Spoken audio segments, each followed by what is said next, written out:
The Constitution of India, Preamble.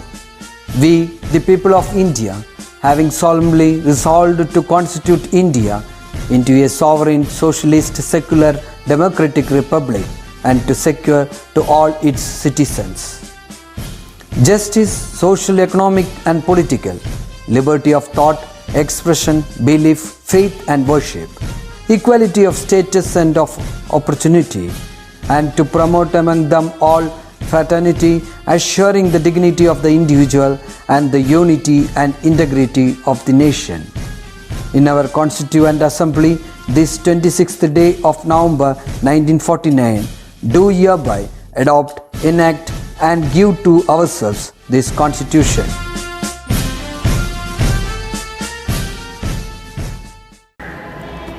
A very snappy morning to all my 9th standard children.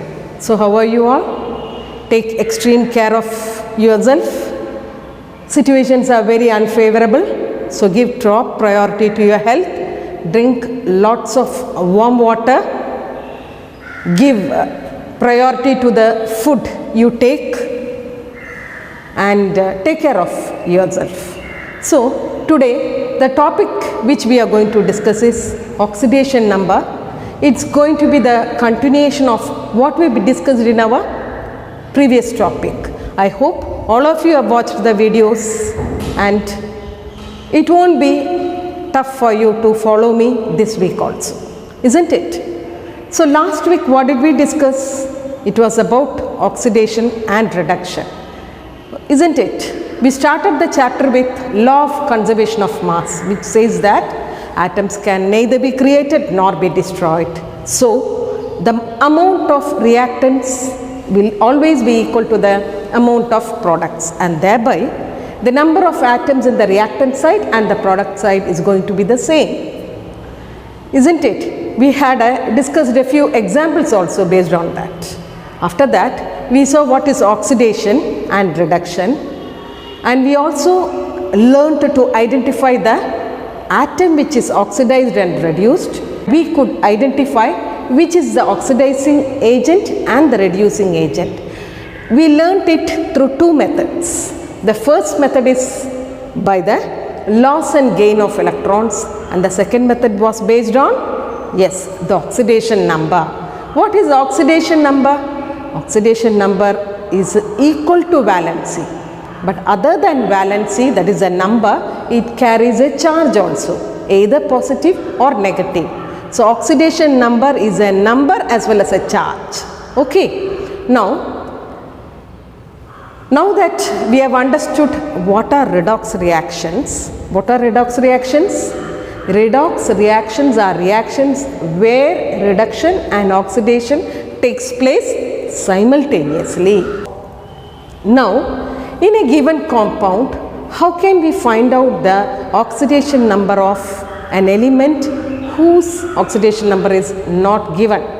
So for that we have to apply the third rule, which says that when you add the oxidation number of the elements which form the compound, you must get 0. For example, NaCl.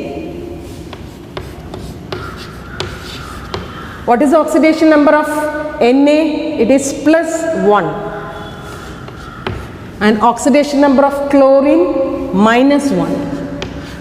So when you add both +1 and -1, you will get 0. So this is the third rule. If you add the oxidation number of the combining elements of a compound, you must get 0.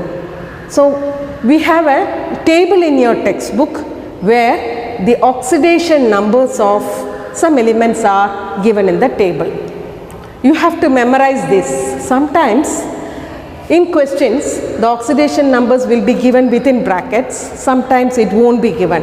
So I hope it will be better if you memorize the oxidation number of the elements which is given in the table. So look at the table. Yes, we have the oxidation number of all the elements. I will just read it out for you. Hydrogen +1, potassium K +1, sodium +1, calcium +2, aluminum +3, fluorine minus 1, chlorine minus 1, oxygen minus 2, bromine minus 1, iodine minus 1. So given the oxidation number of these elements, with the help of these oxidation numbers, now we will find out the oxidation number of sulfur in sulfuric acid. What is the formula for sulfuric acid? H2SO4.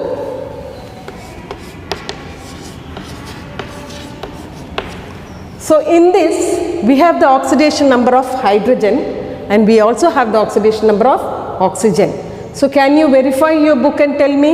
Children, be very prompt in having a rough note, pen and textbook along with you when you listen to chemistry class, because from here onwards we are going to solve many problems.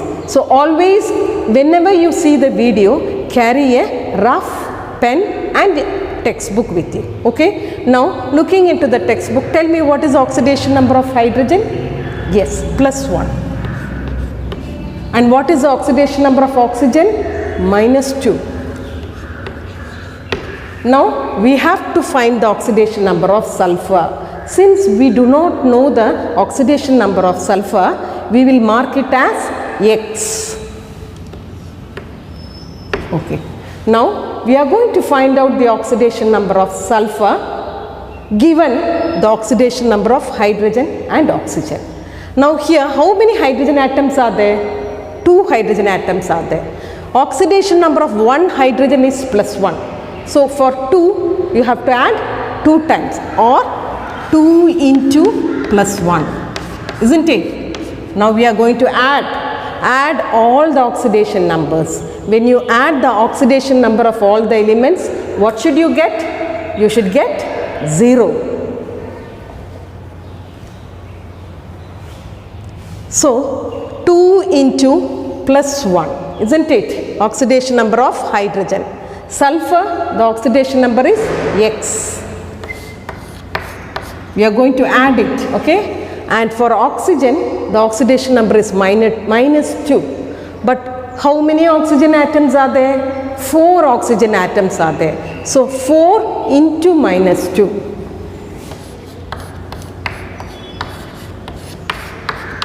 Now when you add all the oxidation number of the combining elements, what should you get? You should get 0. Now shall we calculate all this? 2 into +1, 2 plus X plus 4 into -2 is -8. So 2 minus 8 is, yes, 2 and -8, -6 plus X is equal to 0. So X is equal to, when this -6 comes to the other side, it becomes +6. This, what is X?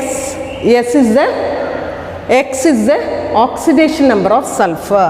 So the oxidation number of sulfur is equal to +6. You must always carry a charge and number. The oxidation number always carries a charge as well as number. So sulfur has the oxidation number of +6. Now we will move to more examples. We will find out what is the oxidation number of manganese in potassium permanganate. What is the formula? KMnO4. So in this, K refers to potassium, Mn refers to manganese and O is oxygen. K and oxygen, potassium and oxygen, we have the oxidation numbers in the table. Just look into the table and tell me what are the oxidation numbers of potassium and oxygen. Potassium it is +1 and oxygen it is -2.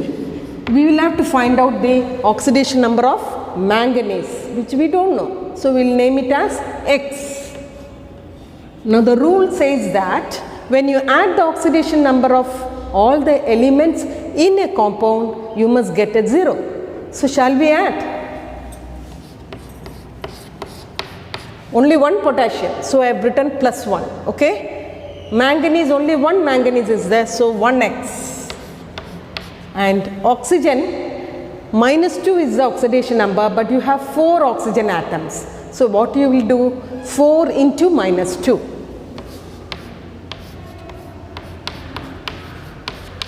So when you add, you must get a 0. So shall we calculate?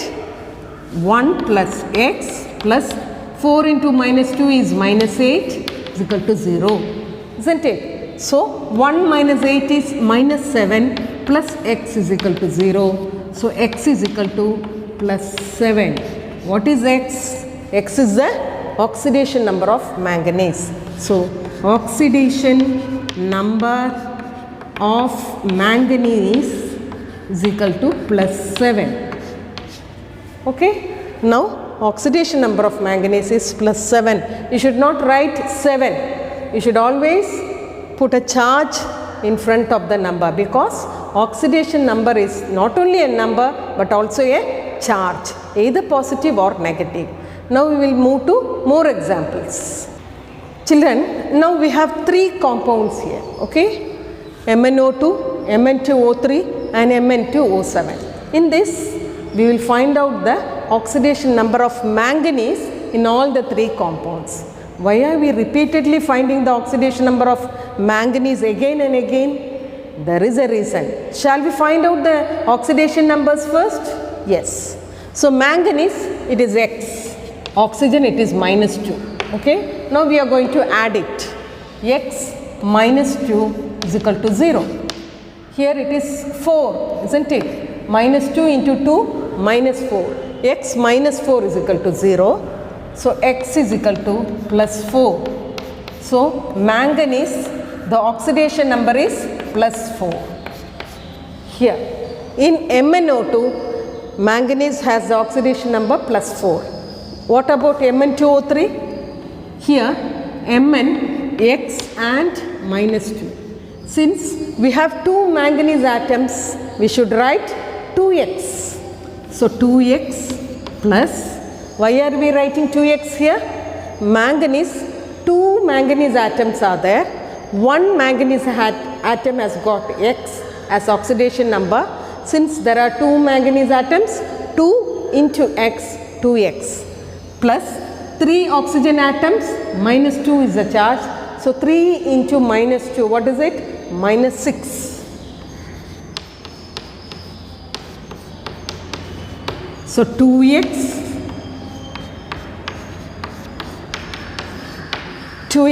plus minus 6 is equal to 0. 2x is equal to, this minus becomes plus when it comes to the other side. Okay. So x is equal to plus 6 divided by 2, that is equal to plus 3. So what is this? Manganese has a oxidation number plus 3 here. So there is a change. Here it was plus 4, here it is plus 3. How about in Mn2O7? Shall we find out? Children, now we will find out the oxidation number of manganese in Mn2O7. Okay. So here the oxidation number is X and oxygen, the oxidation number is minus 2. Okay. So since 2 manganese atoms are there, we will write 2x, 2 into x, 2x. How about oxygen? 7 oxygen atoms are there. So 7 into minus 2, that is minus 14.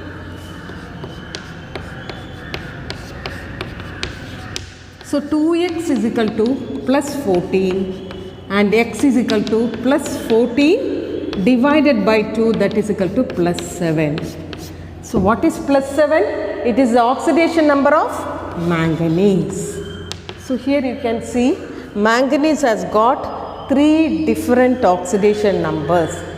In the periodic table, out of all the 118 elements, some elements are multivalent.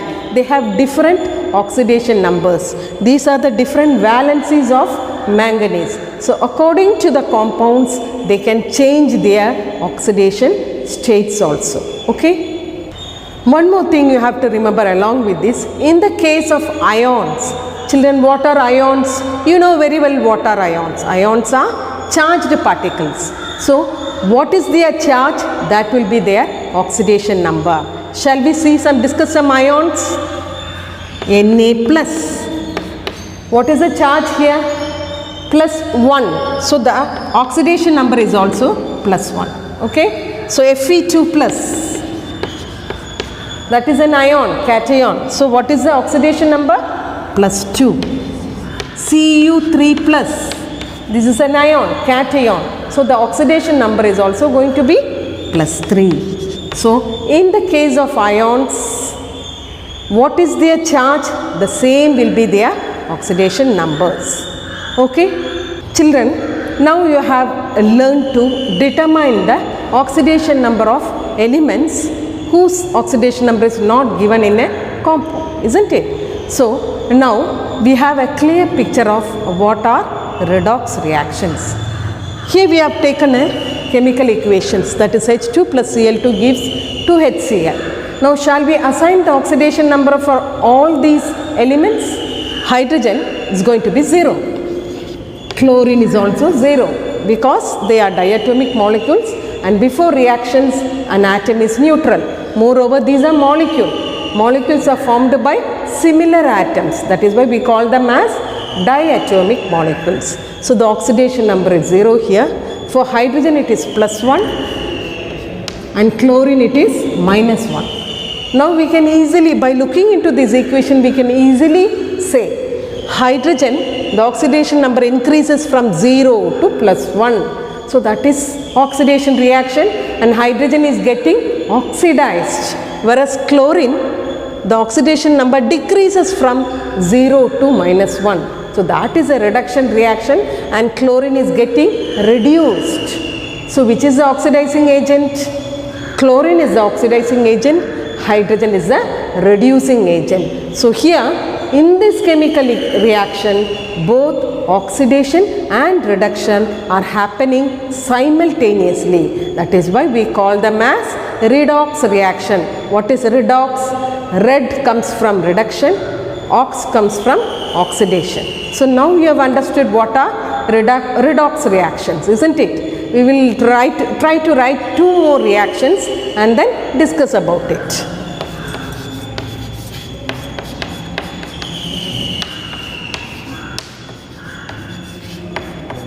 Here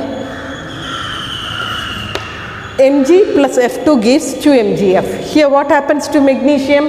The oxidation number is 0. Here it is plus 1 and here it is minus 1. So for magnesium, the oxidation number increases from 0 to plus 1. So that is an oxidation reaction. Magnesium is getting oxidized and magnesium is the reducing agent. Fluorine, the oxidation number decreases from 0 to minus 1. So fluorine is getting reduced, isn't it? And fluorine is the oxidizing agent. So this is also a redox reactions. One more reaction I will write it for you.